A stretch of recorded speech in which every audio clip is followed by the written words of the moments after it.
தமிழ் பஞ்சாங்கம் ஜூலை 7 2025 ஆனி 23 திங்கட்கிழமை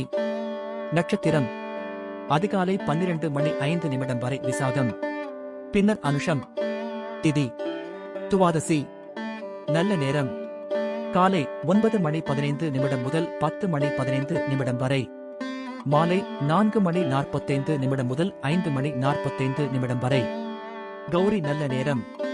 பகல் 1:45 முதல் 2:45 வரை இரவு 7:30 முதல் 8:30 வரை ராகு காலம் காலை 7:30 முதல் 9 வரை யமகண்டம் காலை 10:30 முதல் 12 வரை குளிகை பகல் 1:30 முதல் 3 வரை சந்திராஷ்டமம் பரணி நன்றி வணக்கம்.